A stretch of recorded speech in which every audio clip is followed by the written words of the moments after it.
ಪರಮ ದಯಾನಿಧಿ ಪರಮ ಪಾವನ ಮೂರ್ತಿಗಳಾದ ಸದ್ಗುರುದೇವರ ಶ್ರೀಚರಣಗಳಿಗೆ ಅನಂತ ಕೋಟಿ ಪ್ರಣಾಮಗಳನ್ನು ಸಮರ್ಪಿಸಿ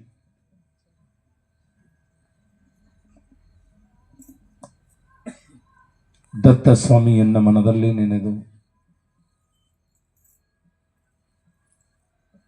ಯುಗ ಪುರುಷರು, ನಡೆದಾಡುವ ದೇವರು, ಸಹಸ್ರಮಾನದ ಸಂತರೆನಿಸಿಕೊಂಡಿರುವ ನಮ್ಮೆಲ್ಲರ ಆರಾಧ್ಯ ಪೂಜ್ಯರು ಜ್ಞಾನ ಒಂದರಾಗಿ ದೇಹದಿಂದ ಮರೆಯಾದರೂ ಕೂಡ ನಮ್ಮೆಲ್ಲರ ಮಧ್ಯೆ ಇರುವ ಪರಮ ಪೂಜ್ಯರಾದ ಸಿದ್ದೇಶ್ವರ ಅಪ್ಪಾಜಿಯವರನ್ನ ಹೃದಯದ ಪೂಜ್ಯ ಭಾವದಲ್ಲಿರಿಸಿ, ಬೇಸರಾಗಿದೆ ಮಾತು, ಭಾರವಾಗಿದೆ ಮೌನ, ಜೀವನದ ತುಂಬೆಲ್ಲ ಮಾತನಾಡಿದ್ವಿ, ಆ ಮಾತುಗಳ ಮಧ್ಯದೊಳಗೆ ಮೌನ ಮುನ್ನಿತ್ತು ತಮ್ಮ ಮನಸ್ಸನ್ನ ಮಹಾದೇವನಿಗೆ ಅರ್ಪಿಸೋದರ ಮುಖಾಂತರವಾಗಿ ಅನುಷ್ಠಾನ ಮೂರ್ತಿಗಳಾಗಿ ಕುಟಿಯೊಳಗ ಕುಳಿತುಕೊಂಡಿರತಕ್ಕಂಥ ಪೂಜ್ಯನೀಯರಾದ ಬಿಚ್ಚರ್ಗಿ ಗುರುಗಳವರೇ, ಸಂಗೀತ ಕಲಾ ಬಳಗದ ಕಲ್ಯಾಣ ಕುಮಾರ್ ಅವರೇ, ಖ್ಯಾತ ತಬಲಾವಾದಕರಾಗಿರುವಂಥ ಬಾಲಕೃಷ್ಣ ಅವರೇ, ಹುಲಿ ಹೊಟ್ಟಿಲೆ ಹುಲಿನೇ ಹುಟ್ಟುತ್ತದೆ ಅನ್ನೋದಕ್ಕೆ ಎರಡು ಮಾತಿಲ್ಲ. ಸತ್ಸಂಗದ ಫಲ ಒಂದು ಮನೆಯೊಳಗೆ ಏನು ಕಾರ್ಯ ಮಾಡ್ತದೆ ಅನ್ನೋದನ್ನು ನಾವೆಲ್ಲ ತಿಳ್ಕೊಳ್ತಾ ಇದ್ದೀವಿ. ಪೂಜ್ಯನೀಯರಾದ ಬಿಜ್ಜರ್ಗಿ ಗುರುಗಳವರ ಸುಪುತ್ರಿಯವರು ಈ ದಿನ ಕಾರ್ಯಕ್ರಮದ ನಿರೂಪಣೆಯನ್ನು ಮಾಡಿದರು. ಆ ನಿರೂಪಣೆಯೊಳಗ ಜ್ಞಾನಿಗಳ ಅತ್ಯದ್ಭುತವಾಗಿರುವಂಥ ಉಪದೇಶ ಅಡಗಿತ್ತು. ಅವರನ್ನೇ ಮೊದಲು ಮಾಡಿಕೊಂಡು ಭೋಜನ ಎಷ್ಟು ಬದುಕಿಗೆ ಅವಶ್ಯಕತೆ ಇದೆಯೋ ಭಜನೆಯೂ ಕೂಡ ಅಷ್ಟೇ ಅವಶ್ಯಕತೆ ಇದೆ. ಭಜನಾ ಸಂಘವನ್ನು ಕಟ್ಟಿಕೊಂಡು ಇಲ್ಲಿವರೆಗೆ ಭಕ್ತಿಯಿಂದ ಭಗವಂತನ ಸ್ಮರಣೆಯನ್ನು ಮಾಡಿರ್ತಕ್ಕಂಥ ಎಲ್ಲ ಪೂಜನೀಯ ಭಜನಾ ವೃಂದದ ಎಲ್ಲ ಮಹನೀಯರೇ, ಪ್ರತಿ ವರ್ಷದ ಪದ್ಧತಿಯ ಹಾಗೆ ಈ ವರ್ಷವೂ ಕೂಡ ಅನೇಕ ಮಹಾಜನತೆ ಸತ್ಸಂಗವನ್ನು ಪ್ರೀತಿ ಮಾಡುವಂಥವರು. ಯಾವ ಸತ್ಸಂಗದಿಂದ ಏನು ಲಾಭದ ಅಂತ ಕೇಳಿದ್ರೆ, ಸತ್ಸಂಗ ಮಾಡೋದರಿಂದ ಅತ್ಯಂತ ದುಃಖದ ನಿವೃತ್ತಿ ಆಗ್ತದಂತ ತಿಳಿದುಕೊಂಡು ಸಂತ ಸಮಾಗಮ, ಸತ್ಯವಂತರ ಸಂಘ ಮಾಡೋದಕ್ಕೆ ನಾವೆಲ್ಲ ಆಗಮಿಸಿರುವಂಥವರು. ನಾವೊಬ್ಬರ ಹೆಸರನ್ನೇ ಕೂಗೋದಿಲ್ಲ. ದಯವಿಟ್ಟು ಇವತ್ತಿನ ಸಮಾರಂಭದೊಳಗೆ ಪಾಲ್ಗೊಂಡಿರ್ತಕ್ಕಂಥ ಎಲ್ಲ ಗೌರವಾನ್ವಿತ ಹಿರಿಯರೇ, ವಾತ್ಸಲ್ಯ ಮೂರ್ತಿ ತಾಯಂದ್ರೆ, ಮುದ್ದು ಮಕ್ಕಳೇ, ಅವರಿವರನ್ನದೇ ಆಗಮಿಸಿರುವ ತಮ್ಮೆಲ್ಲರಿಗೂ ಶರಣು ಶರಣಾರ್ಥಿಗಳು, ಶಿವಸ್ವರೂಪಿಗಳೇ.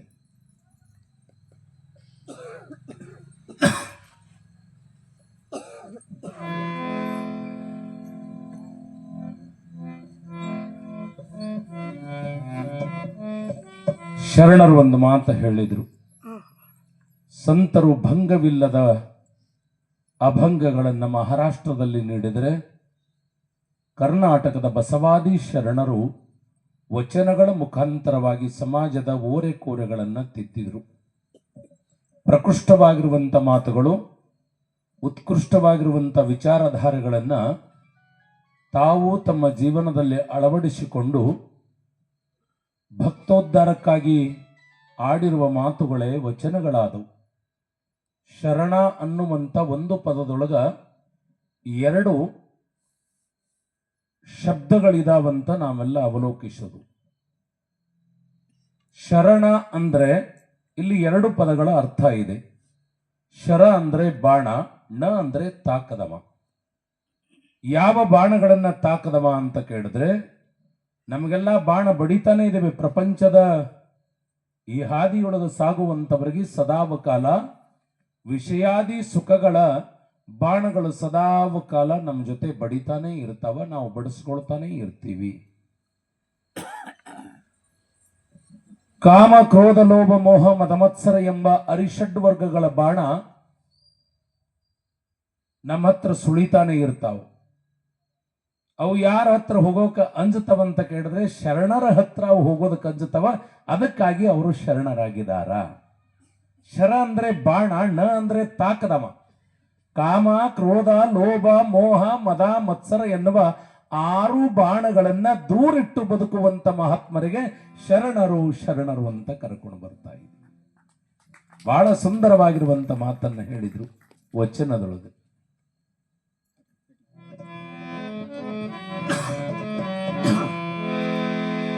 ಹೇಮ ನಿನ್ನದಲ್ಲ, ಮೊದಲನೇ ಮಾತು. ಯಾವುದಕ್ಕಾಗಿ ಆಶ್ರಯ ಪಡ್ತಾ ಇದೆಯೋ, ಹೇಮ ಅಂದ್ರೆ ಬಂಗಾರ, ಅದನ್ನ ಜಗತ್ತಿನ ಅತ್ಯಂತ ಶ್ರೇಷ್ಠವಾಗಿರುವಂತ ಲೋಹ ಅಂತ ನಾವೆಲ್ಲ ಭಾವಿಸಿಕೊಂಡು ಹಿಂದಿನಿಂದ ಇಂದಿನವರೆಗೂ ಕೂಡ ಅದನ್ನ ತಿಳಿದುಕೊಂಡು ಬಂದಿರುವಂತವರು. ದೇಶ ವಿದೇಶಗಳ ವ್ಯಾಪಾರ ವಹಿವಾಟವು ಕೂಡ ಬಂಗಾರದಿಂದಲೇ ಇವತ್ತಿನವರೆಗೂ ಕೂಡ ಆಗ್ತಾ ಇದೆ. ಅದಕ್ಕಾಗಿ ಆ ಕಿಮ್ಮತ್ತಿನ ಬಂಗಾರವನ್ನ ನನ್ನದು ಅಂತ ಭಾವಿಸಿಕೊಳ್ತಾ ಇದೀವಲ್ಲ, ಇದನ್ನು ಕುರಿತೇ ಶರಣರು ಹೇಳ್ತಾ ಇದ್ದಾರ. ಹೇಮ ನಿನ್ನದಲ್ಲ. ಯಾವುದು ಬಂಗಾರ ಅಂತ ನಾನು ಭಾವಿಸಿಕೊಂಡು ಮೈ ತುಂಬ ಆಭರಣವನ್ನು ಮಾಡಿಕೊಂಡು ಉಟ್ಕೊಂಡೆ, ಆದ್ರೆ ಒಂದು ದಿನ ಈ ದೇಹದೊಳಗಿರುವಂತ ಜೀವ ಕಡಿಯಾಕ ಹೋದ ಬಳಿಕ ಬಂಗಾರ ನಿಮ್ಮ ಮೈ ಮೇಲೆ ಬಿಡಂಗಿಲ್ಲ. ಕಾರಣ ಏನು? ನಿಮ್ಮದ ಅಲ್ಲ ಅಂತ ಅವರಿಗೆ ಗೊತ್ತದ. ಅದು ಮುಂದಿನವರಿಗೆ ಕೊಡಬೇಕಾದದ್ದು ನಮ್ಮ ಧರ್ಮ. ಹೇಮ ನಿನ್ನದಲ್ಲ. ಯಾವ ವಸ್ತು ಶ್ರೇಷ್ಠದಂತ ತಿಳಿದುಕೊಂಡು ಪ್ರೀತಿಯಿಂದ ಅದನ್ನ ನೀನು ಅನುಭವಿಸಿದೆಯೋ, ಅದನ್ನ ತಿಳಿದುಕೊಂಡಿದೆಯೋ, ಅದು ಯಾವತ್ತೂ ಕೂಡ ನಿನ್ನದಾಗಂಗಿಲ್ಲ ಅನ್ನೋ ಕಾರಣವನ್ನು ಇಟ್ಟುಕೊಂಡು ಶರಣರು ಹೇಳ್ತಾ ಇದ್ದಾರ. ಹೇಮ ನಿನ್ನದಲ್ಲ. ಓಹೋ, ಹಾಗಿತ್ತು ಅಂದ್ರೆ ಉಟ್ಕೊಳ್ಳುವಾಗ ನಂದ ಅಲ್ಲ ಅಂದಿ ಅಂದ್ರ ನಿನಗೆ ಸಮಾಧಾನ ತರ್ತದ. ಒಂದು ವೇಳೆ ನಂದೇ ಅಂತ ನಿನ್ನ ಭಾವನೆಗಳಿಗಿದ್ರು ಕೂಡ ನೀನು ಬಂಗಾರದ ವಸ್ತು ಬಡವಳನ್ನ ಮಾಡಿದೀಯ, ಬಂಗಾರದ ದೇವಾನು ದೇವತೆಗಳನ್ನ ಮನೆಯೊಳಗೆ ಸೃಷ್ಟಿ ಮಾಡಿದೀಯ. ಸುಮ್ಮ ಒಂದು ಉದಾಹರಣೆಯನ್ನು ಬಳಸ್ತಾ ಇದ್ದೀನಿ. ಒಬ್ಬ ಬಂಗಾರದ ಗಣಪತಿಯನ್ನ, ಬಂಗಾರದ ಇಲಿಯನ್ನ ಅದು ಮನೆಯೊಳಗೆ ಸ್ಥಾಪನೆ ಮಾಡದಾತ. ಗಣಪತಿ 10 ತೊಲಿದು, ಇಲಿ ಅದನ್ನು 10 ತೊಲಿದು. ಒಂದಿನ ಕಟ್ಟಿರುವಂತ ಮನೆ, ಇರುವಂತ ಸಂಪತ್ತ ಇದು ಅನಿತ್ಯದ ಅಂತ ಭಾವಿಸಿಕೊಂಡ. ಮಕ್ಕಳು ಕೆಟ್ಟವರು ಹುಟ್ಟಿದ ಬಳಿಕ ಎಲ್ಲವೂ ಕೂಡ ಹೋಯಿತು, ಆದ್ರೆ 2 ಉಳಿದು. ಯಾವ್ದಾವ್ದು ಅಂತ ಕೇಳಿದ್ರೆ ಗಣಪತಿ, ಇಲಿ ಮಾತ್ರ 2 ಉಳಿದು. ಏನ್ ಮಾಡ್ಬೇಕವಾಗ? ಎಲ್ಲಿವರೆಗೆ ನಮ್ಮದು ಅಂತ ಭಾವಿಸಿಕೊಳ್ತಾ ಇದೀವೋ, ಆ ಬಂಗಾರ ನಮ್ಮದಂತ ಅಂತ ಇದೀವೋ, ಬಡತನ ಬಂದಿರುವಾಗ ದೇವರನ್ನು ಮಾರುವಂತ ಜನಗಳು ನಾವು. ಏನ್ ಮಾಡ್ದ? ಗಣಪತಿಯನ್ನ, ಇಲಿಯನ್ನು ತೆಗೆದುಕೊಂಡು ಬಂಗಾರದ ಅಂಗಡಿಗೆ ಬಂದ. ಅದು 10 ತೊಲಿದೆ, ಇದು 10 ತೊಲಿದೆ. ಅವಾಗ ಇವನು ಭ್ರಮಾತ್ಮಕವಾಗಿರುವಂತ ಜ್ಞಾನದಿಂದ 2 ಒಯ್ದ ಬಂಗಾರದ ಅಂಗಡಿ ಅವನ ಹತ್ರ ಒಯ್ದು. ಇವು 2 ಎಷ್ಟು ಹೇಳುವಂದ. ಅವಾಗ ಕಾಟ ಮಾಡದ ಒಂದೊಂದು, ಅದು 10 ತೊಲಿ, ಇದು 10 ತೊಲಿ ಐತಿ. ಅವಾಗಂದ 10,000 ರೂಪಾಯಿಗೆ ಒಂದು ತೊಲಿ ಇರುವ ಪ್ರಸಂಗದೊಳಗ ಅದಕ್ಕೆ 1 ಲಕ್ಷ, ಇದಕ್ಕೆ 1 ಲಕ್ಷ ಹಿಂಗಂದ ಅಕ್ಷರ. ಗಣಪತಿ ಇಲಿ ತಂದವ ಶಟಗೊಂಡ. ಯಾಕೆ? ಗಣಪತಿ ದೇವರದ, ಇಲಿಗೆ ಯಾಕೆ ಕಡಿಮೆ? ಇಲಿಗಿ ಮತ್ತು ಗಣಪತಿ 2 ಸಾವನ್ ಮಾಡಾಕತ್ತೀಯಲ್ಲ ಅಂದಮ. ಇರೋದು ಅದು ನಿನ್ನ ದೃಷ್ಟಿಕೋನದೊಳಗೆ ಬಂಗಾರದ, ನಿನ್ನ ದೃಷ್ಟಿಕೋನದೊಳಗೆ ಗಣಪತಿ ಅದ, ನಿನ್ನ ದೃಷ್ಟಿಕೋನದೊಳಗೆ ಇಲಿ ಅದ. ಆದ್ರೆ ಬಂಗಾರದ ವ್ಯಾಪಾರಿಯ ದೃಷ್ಟಿಕೋನದೊಳಗ ಅದು ಬಂಗಾರವೇ ಸರಿ ಅಂತ ತಿಳಿದುಕೊಂಡು, ಹಂಗಿತ್ತು ಅಂದ್ರ ಗಣಪತಿಗೂ 1 ಲಕ್ಷ, ಇಲಿಗೂ 1 ಲಕ್ಷ. ಹಂಗಿತ್ತಂದ್ರ ನಿನ್ನ ಅಂಗಡಿ ಚಲೋ ಇಲ್ಲ ತಿಳ್ಕೊಂಡ ಅವ ಗಣಪತಿ ಇಲಿ ತಗೊಂಡು ಹೊಂಟ ವಾಪಸ್. ವಿಚಿತ್ರ ಏನಾಯ್ತು ಅಂತ ಕೇಳಿದ್ರೆ, ವ್ಯಾಪಾರಿ ಬುದ್ಧಿ ಬಹಳ ಚೆನ್ನಾಗಿತ್ತ. ಆತಂದು ಸಮೀಪಕ್ಕೆ ಕರೆದ. ಗಣಪತಿ ದೇವ್ರ ನೀವು ಬಹಳ ದಿನ ಆಯ್ತು ಪೂಜೆ ಮಾಡಿದಿ, ಅದಕ್ಕೆ ಹೆಚ್ಚಿಗೆ ಕೊಡ್ತೀನಿ ಅಂದ. ಹಾಂಗ ಬಾ ಹಾದಿಗಂದವ. ಆಯ್ತು ಅಂತ ಕಾಟ ಮಾಡಿ ಗಣಪತಿಗೆ 1.5 ಲಕ್ಷ ಅಂದ. ಬಹಳ ಖುಷಿ ಆಯ್ತು ಆತನಿಗೆ. ಇಲಿಗೆಟ್ಟು ಅದು ಮತ್ತ ತೂಗದ. ಇದು ಇಲಿ ಗಣಪತಿದ ವಾಹನ ಅದ. ಗಣಪತಿ ಎಟ್ಟು ಕಿಮ್ಮತ್ತ ಬರಂಗಿಲ್ಲ, ಇದಕ್ಕೆ 50,000 ಅಂದ. ಮೊದಲು ಎಟ್ಟಾಗಿತ್ತು ಅದೇ ಹಟ್ಟಿ ಆಗಿತ್ತು. ಭ್ರಮಾತ್ಮಕವಾಗಿರುವಂತ ಬುದ್ಧಿಯಿಂದ ಇವ ಗಣಪತಿಗೆ 1.5 ಲಕ್ಷ, ಇಲಿಗೆ 50,000 ಹೀಗಂದ ಅಕ್ಷರ. ಬಂಗಾರದ ವ್ಯಾಪಾರಿ ಬಹಳ ಶಾಣೆ ಅದನ್ನ ತಿಳ್ಕೊಂಡು ಅವನಿಗೆ ಕೊಟ್ಟು ರೊಕ್ಕ ತಗೊಂಡು ಹೋದ್ನಂತ. ಪುಣ್ಯಾತ್ಮರೇ, ಈ ಬಂಗಾರವನ್ನ ಸಾಮಾನ್ಯವಾಗಿ ನಾವು ಅಜ್ಞಾನಿಯಾಗಿರುವಂತಹ ವ್ಯಕ್ತಿ ಯಾವ ರೀತಿಯೊಳಗೆ ಗಣಪತಿ ಇಲಿ ಅಂತ ಭಾವಿಸಿಕೊಂಡು ಆಭರಣಗಳ ಮೇಲೆ ಪ್ರೇಮ ಇಟ್ಟುಕೊಂಡು ಮಾಡಿರುವಂತ ಬಂಗಾರ ಇದು ಯಾವತ್ತೂ ಕೂಡ ನಿನ್ನದಲ್ಲ ಅನ್ನುವಂತ ವಿಚಾರವನ್ನ ಶರಣರು ಹೇಳ್ತಾ ಇದ್ದಾರೆ. ಹೇಮ ನಿನ್ನದಲ್ಲ, ಯಾವ ಬಂಗಾರ ನನ್ನದು ಅಂತ ತಿಳಿದುಕೊಂಡೀಯ ಆ ಬಂಗಾರ ಯಾವತ್ತೂ ಕೂಡ ನಿನ್ನದಲ್ಲ. ಮೊದಲನೇದಾಗಿ ಈ ವಸ್ತುಗಳ ಮೇಲೆ ವಿಷಯ ತ್ಯಾಗ ಆಗಬೇಕಾಗ್ಯದ. ಅದಕ್ಕಾಗಿ ಶರಣರ ವಚನವನ್ನು ಬರೀತಾ ಇದ್ದಾರ. ನಂದು ನಂದು ನಂದು ನಂದು ಅಂತ ಯಾವ ವ್ಯಕ್ತಿ ಅಂತ ಇದ್ದಾನ ಅದನ್ನ ಕುರಿತು ಶ್ರೀಮನ್ಯಜೋಣ ಶಿವಯೋಗಳು ಹೇಳ್ತಾ ಇದ್ದಾರೆ. ಮಮಕಾರದಿಂದ ಮಿಕ್ಕಿದ ಬಂಧನ ಉಂಟೆ. ನಂದು ಅತಿ ಎಲ್ಲಿ ತನಕ ಯಾವುದ್ರ ಮೇಲೆ ಅತಿಯೋ ಅವತ್ತಿನವರೆಗೂ ಕೂಡ ಅದು ನಿನ್ನನ್ನು ದುಃಖಕ್ಕೆ ಈಡು ಮಾಡ್ತದೆ.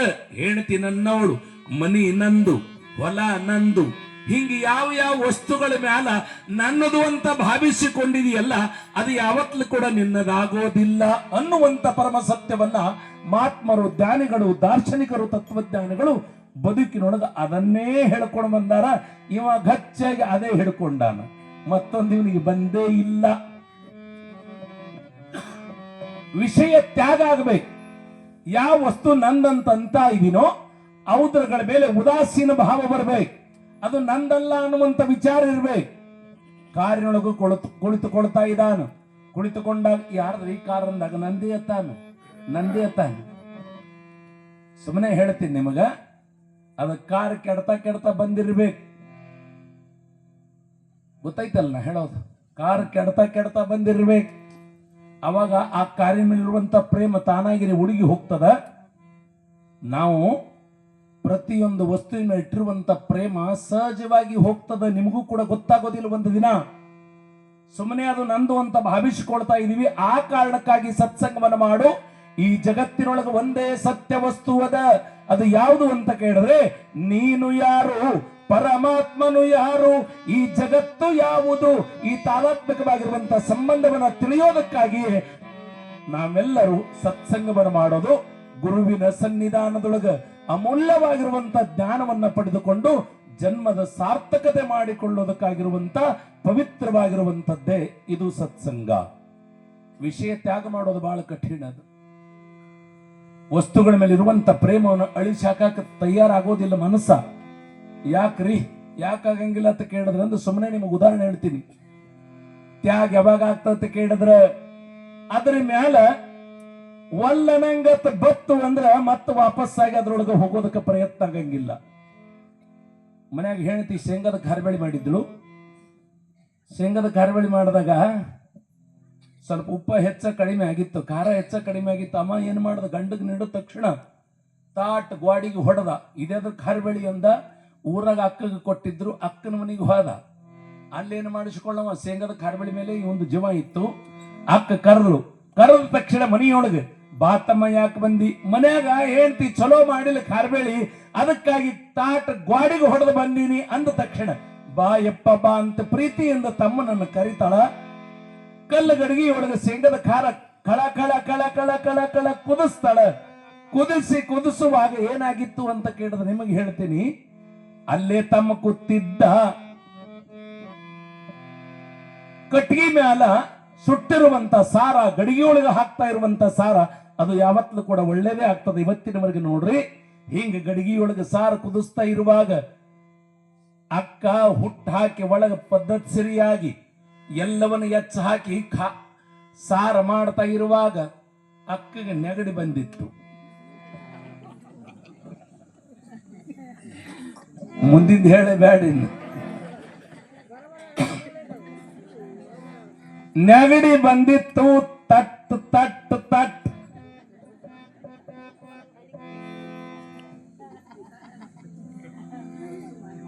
ಶೇಂಗಾದ ಸಾರದೊಳಗೆ 4 ಹನಿ ಅಮೃತ ಬಿತ್ತ. ಅವಾಗ ಇವ ನೋಡ್ದ, ಯಾರು ಸಾರಿನ ಮೇಲೆ ಪ್ರೇಮಿ ರಾಮ. ಏತಮ್ಮ ಸಾರ್ ಕುದ್ದದು, ಯಾಕ ಒಟ್ಟೆ ಸಾರ್ ನಾವು ಅಲ್ಲ ಅಂದ. ಬಾಳ ಚಂದಾಗಿ ಅದು ತಮ್ಮ, ಈ ಸಾರೊಂದು ಬಿಟ್ಟು ಮಾತಾಡಿ ಹೂವ ಅಂದವ. ಕಾರಣ ಏನು?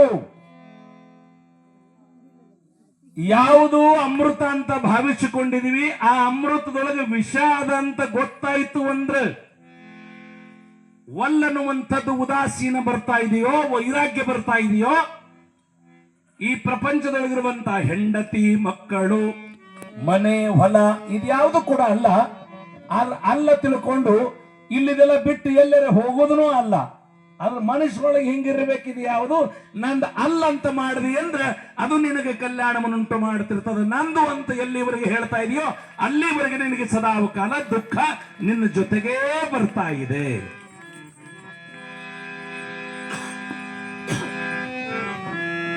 ಬೇಕು ಬೇಡಗಳಿಲ್ಲ, ಕೋಪ ತಾಪಗಳಿಲ್ಲ, ಹುಸಿ ಮಾತು ಬಿರುನುಡಿಗಳೊಂದಿಲ್ಲ ಮನದಿ, ತನ್ನದೆನ್ನುವುದನ್ನೆಲ್ಲ ಮರೆತು ನಿಂತವನಾತ ಸಂತನೆಂದರೆ ಯೋಗಿ ಮುದ್ದು ರಾಮ, ಸಂತನೆಂದರೆ ಯೋಗಿ ಮುದ್ದು ರಾಮ. ಸಂತನೆಂದರೆ ಯಾರು ದಿವ್ಯತೆಯ ಅರಿತವನು, ಸಂತನೆಂದರೆ ಯಾರು ದಿವ್ಯತೆ ಅರಿತವನು, ಸರಳತೆಯ ಸೂತ್ರದಲ್ಲಿ ಸುಖವ ಕಂಡವನು, ಸರಳತೆಯ ಸೂತ್ರದಲ್ಲಿ ಸುಖವ ಕಂಡವನು, ಮಮತೆ ಬಂಧನ ಕಳಚಿ ಬಲು ದೂರ ನಿಲ್ತವನು, ಮಮತೆ ಬಂಧನ ಕಳಚಿ ಬಲು ದೂರ ನಿಲ್ತವನು, ಎಲ್ಲರಲ್ಲಿ ಅವನೊಬ್ಬ, ಎಲ್ಲರಲ್ಲಿ ಅವನೊಬ್ಬ ಮುದ್ದು ರಾಮ, ಎಲ್ಲರಲ್ಲಿ ಅವನೊಬ್ಬ ಮುದ್ದು ರಾಮ.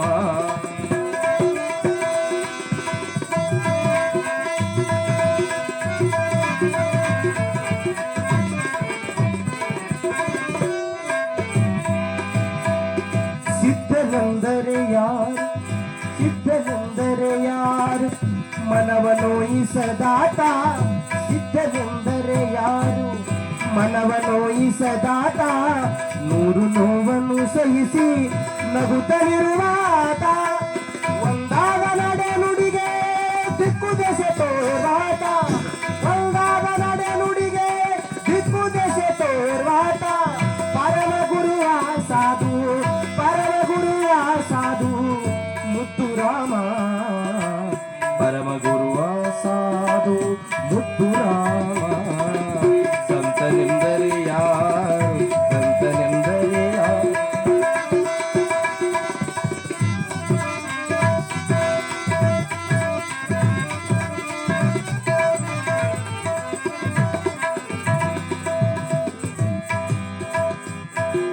ನಾ ಕಿರಿದು ನೀ ಹಿರಿದು ಎಂದವನೇ ನಿಜ ಯೋಗಿ, ನಾ ಕಿರಿದು ನೀ ಹಿರಿದು ಎಂದವನೇ ನಿಜ ಯೋಗಿ, ಜಾತಿ ಮತ ಪಥದಿಂದ ದೂರವನಾತ್ಮ, ಜಾತಿ ಮತ ಪಥದಿಂದ ದೂರವನಾತ್ಮ, ಸೇವಕನ ಭಾವದಲ್ಲಿ ನಿಂತರದು ದಿಗ್ವಿಜಯ, ಸೇವಕನ ಭಾವದಲ್ಲಿ ನಿಂತರದು ದಿಗ್ವಿಜಯ, ಶರಣ ಶಿವ ಕಿಂಕರನು, ಶರಣ ಶಿವ ಕಿಂಕರನು ಮುದ್ದು ರಾಮ, ಶರಣ ಶಿವ ಕಿಂಕರನು ಮುದ್ದು ರಾಮ. ಸಂತನೆಂದರೆ ಯಾರು ದಿವ್ಯತೆ ಅರಿತವನು, ಸರಳತೆಯ ಸೂತ್ರದಲ್ಲಿ ಸುಖವ ಕಂಡವನು, ಸಂತನೆಂದರೆ ಯಾರು.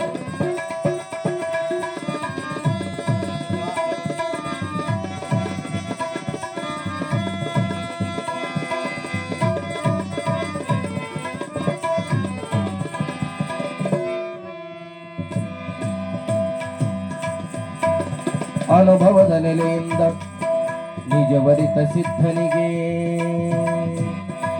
ಉಪ್ಪರಿಗೆ ಹಂಗೇನು ಬರಿಗುಡಿಸಿಲೇನು, ಕಲ್ಲು ಮಾಣಿಕವೆಲ್ಲ ನೋಟದಲ್ಲಿ ಒಂದೇ ಬಗೆ, ಕಲ್ಲು ಮಾಣಿಕವೆಲ್ಲ ನೋಟದಲ್ಲಿ ಒಂದೇ ಬಗೆ, ಅವನಾತ್ಮ ನಿರ್ಮಲವು, ಅವನಾತ್ಮ ನಿರ್ಮಲವು ಮುತ್ತು ರಾಮ, ಅವನಾತ್ಮ ನಿರ್ಮಲವೋ ಮುತ್ತು ರಾಮ. ಬೀಜ ಶ್ರದ್ಧೆ ನೇಗಿಲ ಬಳಸಿ ಭಕ್ತಿ ಬಿತ್ತಿ ಭಕ್ತಿಯ ಬೀಜ ಶ್ರದ್ಧೆ ನೇಗಿಲ ಬಳಸಿ ಉಳುಮೆನೆ ಮಾಡುತ್ತಿರೋ ದುಡಿಮೆಯ ತಿಂದ ತೋರು ಸರಿಯಾಸಕ್ತಿ ಮುಕ್ತಿ ಫಲ ಬೆಳಸಿನಲಿ ತೋರು ಸರಿಯಾಸಕ್ತಿ